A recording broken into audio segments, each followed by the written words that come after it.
A couple weeks ago, I posted my review of Season 1 of the Gremlins TV show. And because I had enjoyed Season 1, I decided, well, why not continue on to Season 2? And so here I am with my thoughts on Season 2. Season 2 actually came out pretty recently. It was divided into two parts, according to Wikipedia.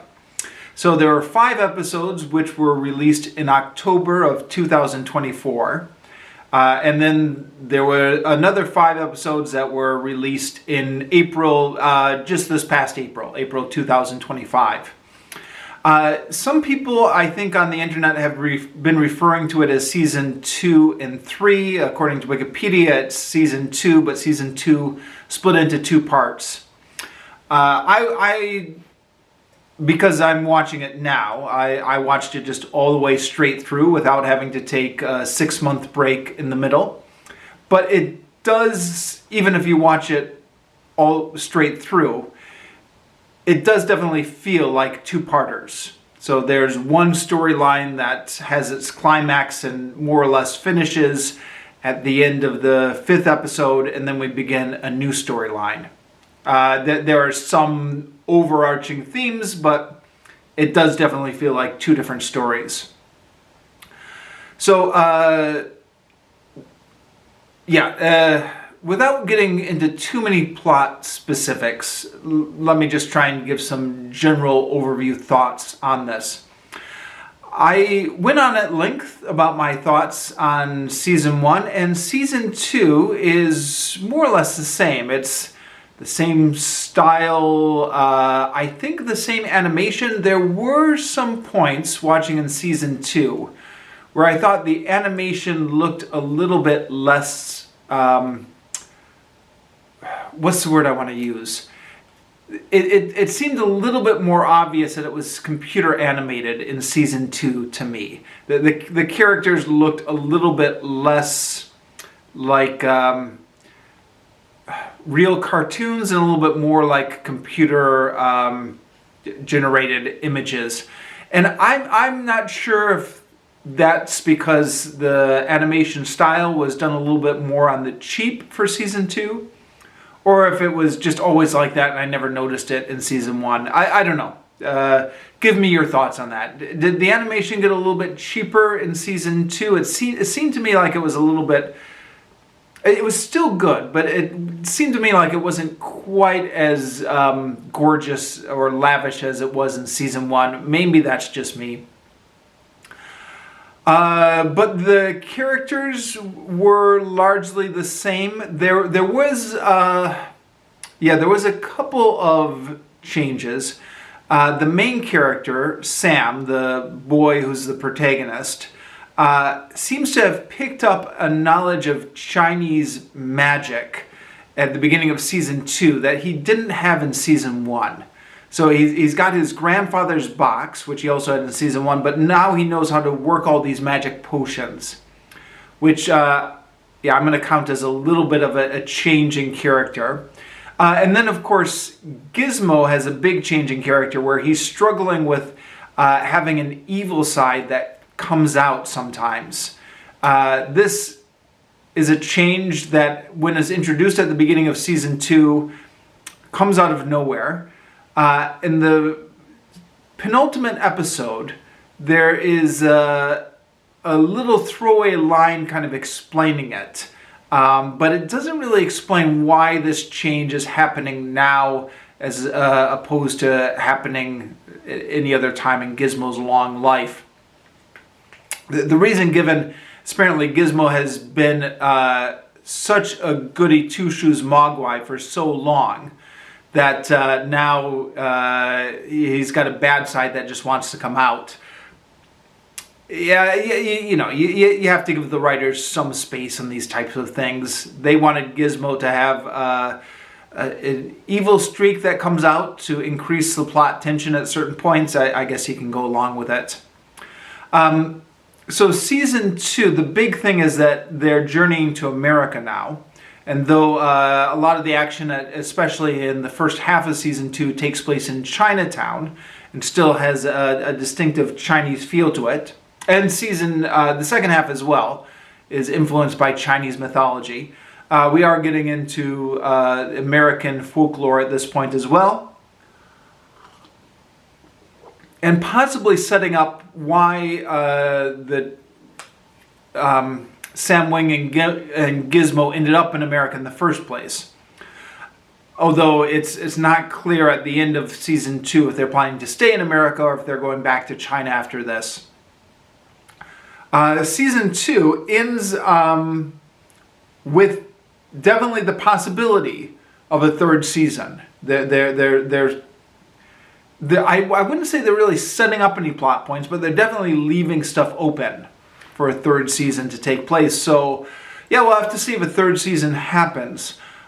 I'm not sure whether or not I'll be on board for a third season. I really enjoyed the first season.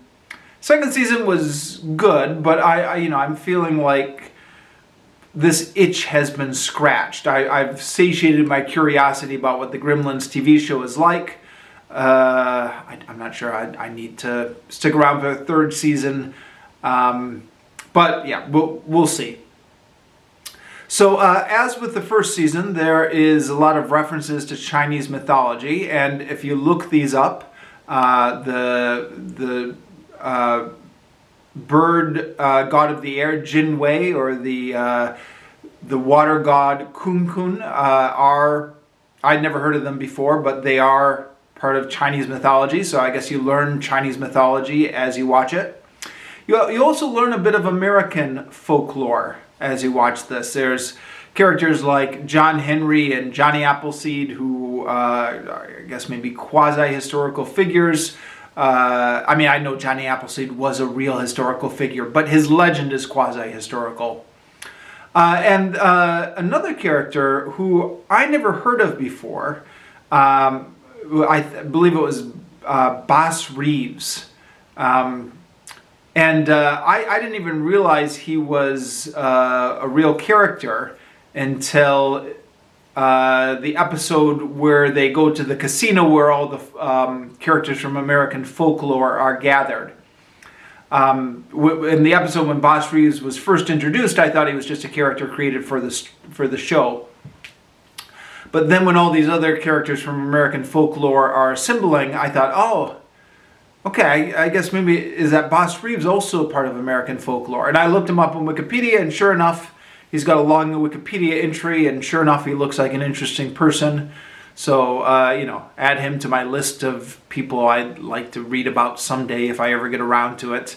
I've got this whole list of people I'd want to read biographies on someday. I'm sure everybody has that list, right? So yeah, so some interesting tidbits about Chinese mythology and folklore, American folklore mixed in there as well. I've read some people online were either complaining or noting that in the second half of season 2 especially, there weren't really any gremlins. I mean, they come back in the final episode briefly, but for most of the second half of season 2, there's not the gremlins, at least as we envision them from the movies. There's, of course, the character of Noggin and Gizmo, but that's it. But I was okay with that, actually. I think the gremlins as just kind of pure id or agents of chaos have a limited dramatic potential.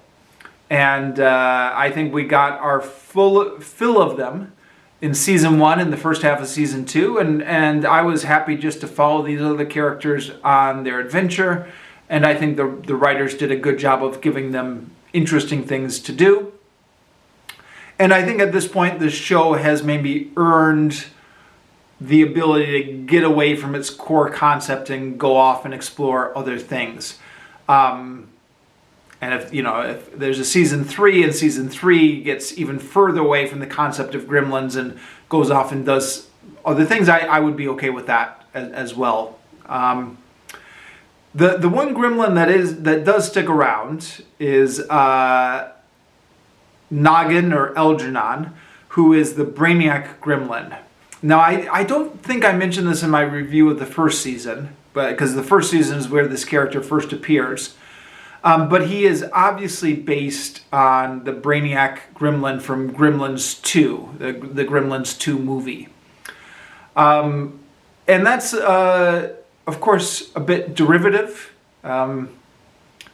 There's a lot of cases, especially in the first season, where the writers seem to be going back to stuff that fans remember from the movies or like from the movies to reproduce. And the Brainiac Gremlin is definitely a prominent example of that.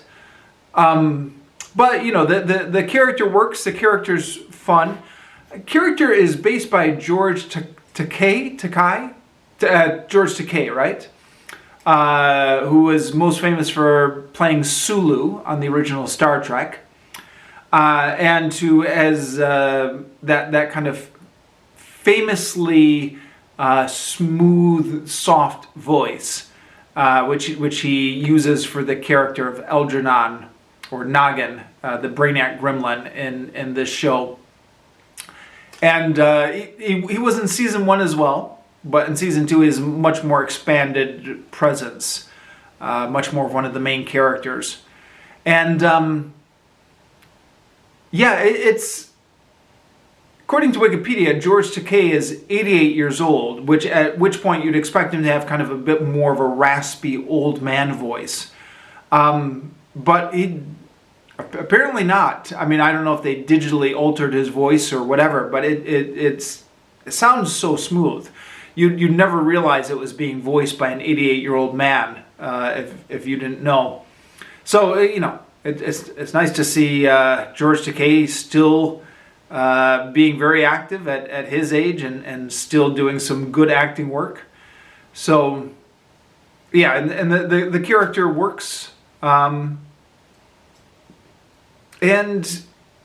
yeah, I think that's mostly what I want to say about this show. There are a few plot twists that keep things interesting along the way.